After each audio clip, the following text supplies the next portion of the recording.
Catherine Ricbush de la chaîne Pégase Shiatsu, bonjour. Alors, je vous ai déjà conseillé un livre pour comprendre un peu ce qui se passait dans nos sociétés, dans nos temps modernes. Aujourd'hui, je vais vous dire quel livre peut être intéressant pour les petits-enfants pour Noël. Et je vais vous parler d'un auteur que tout le monde ne le sait pas, mais en fait, c'était un professeur à Oxford. Il a même étudié à Oxford. Je parle de Monsieur Tolkien, J.R.R. Tolkien. Alors, il faut le savoir, il n'a pas écrit que pour les ados ou les adultes des contes.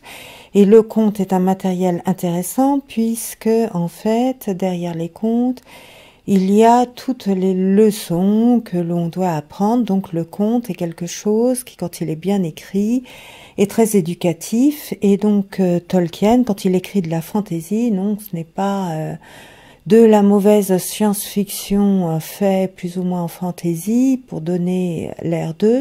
Il a vraiment étudié des contes et il a essayé de retrouver les contes tels qu'ils étaient à l'origine. C'est le cas de Beowulf. Alors, les analyses de Tolkien de Beowulf sont un peu dures à digérer, hein. Mais faut savoir, il a écrit pour les enfants. Au départ, il écrivait des contes pour ses enfants, et ce n'est après que est venue l'histoire du Seigneur des Anneaux. Parce que ses enfants aimaient bien ses contes, puis après ils ont bien aimé Bilbo le Hobbit, puis après ils ont bien aimé le Seigneur des Anneaux, et il a évolué en fonction au fur et à mesure de ses recherches à lui, et il a évolué en fonction aussi de ce que ses enfants ont grandi. Donc Tolkien peut être un très bon outil pédagogique tout en amusant les enfants. Donc je ne vais vous citer que les 3 bouquins qui ne sont pas très connus et qui ont été édités en français, parce que tout le Tolkien n'a pas été édité en français pour l'instant, mais on a la chance, les livres pour enfants ont à peu près été traduits en français. Donc en fait, le plus intéressant, qui va plaire à tous les parents, tous les enfants, c'est Lettres du Père Noël. La version la moins chère est aux éditions Pocket. Sinon, vous en avez une autre aux éditions Bourgoin. Et en fait, c'est son fils, Christopher, qui a réuni ces lettres, qui les a remis en ordre et qui les a fait traduire en français. Il les a d'abord fait éditer en anglais. Et vous avez en fait un certain nombre de dessins dessinés de la main même de Tolkien.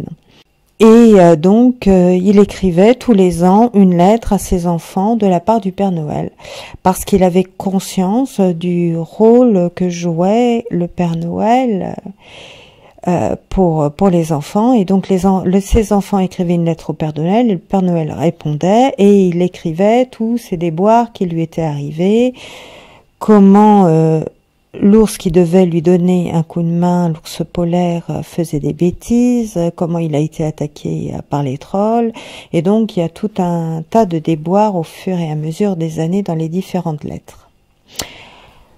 Un autre livre qui peut être intéressant, surtout pour les parents qui ne savent pas comment gérer les pertes de jouets. En fait, Monsieur Tolkien a eu un de ses fils qui a perdu un jouet, et un jouet en forme de chien.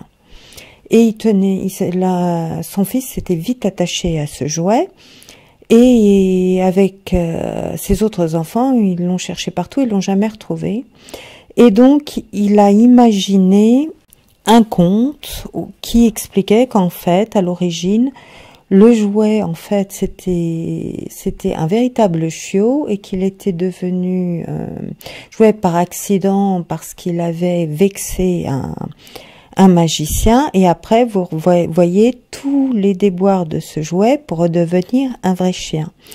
Donc, ça peut être très intéressant pour les parents qui ont un peu de mal à consoler les enfants, et quand on est en plus intéressé par le bouddhisme, c'est intéressant puisque ça traite de toute façon de l'impermanence des choses, du fait qu'il faut pas trop s'attacher aux choses parce qu'un jour ou l'autre, elles vont disparaître.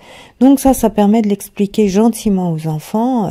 Ben voilà, sous forme de conte, vous expliquez que vous créez sous cette base votre propre conte en fonction du jouet perdu, et puis peut-être que ça amoindrira la perte du jouet de votre enfant. Donc à acheter, évidemment, c'est toujours aux éditions Pocket, la version la moins chère. Vous en avez une autre version aux éditions toujours Bourgoin. De toute façon, Pocket Bourgoin, c'est le même éditeur, hein. Il y en a un, c'est l'édition Poche, et l'autre, c'est l'édition Brochet.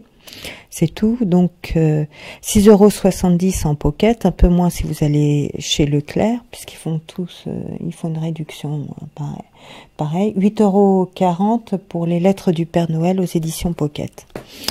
Et le troisième livre dont je vous parlerai, c'est Monsieur Merveille. Alors là, c'est pas l'éditeur habituel, parce que soit c'est des éditeurs classiques, style Flammarion et compagnie, soit c'est l'éditeur Bourgoin qui traduit Tolkien. Et là, ben, le seul qui est traduit Monsieur Merveille, c'est les éditeurs La Mercurie. Donc, ils font une édition plus luxueuse, qui coûte un peu plus cher. Je retrouve pas le prix, l'étiquette où il y avait le prix est partie, mais il faut savoir que ça coûte plus cher. Et donc vous avez, comme pour les lettres du Père Noël, tout un tas de dessins de Tolkien, et vous avez la version anglaise qui est dessinée dessus, parce que les dessins sont dans la version anglaise avec l'écriture de Tolkien. Donc les enfants, en plus, apprenant l'anglais au primaire, vous voyez que vous pouvez les inciter à lire gentiment de l'anglais avec les contes dès qu'ils savent un petit peu d'anglais. Bon, ils ne liront pas tout. À vous signaler une erreur de traduction que j'ai trouvée. C'est Monsieur la girafe. Ça a été traduit la girafe en français, mais en fait, en anglais, c'est Girafe habit. Donc, si vous voulez traduire textuellement, ce serait plus J-lapin. Et d'ailleurs, quand vous voyez un des dessins, vous voyez bien que, en fait, c'est bien un hybride de lapin et de girafe. Et pas du tout une girafe, puisque vous voyez qu'il a une petite queue de lapin sur certains dessins, et que le corps ressemble plus au corps d'un lapin, même s'il a un long cou et une tête de girafe. Voilà. Donc, des idées de cadeaux, si vous voulez offrir, faire un petit cadeau en plus à vos enfants, qui sera éducatif. Je vous remercie.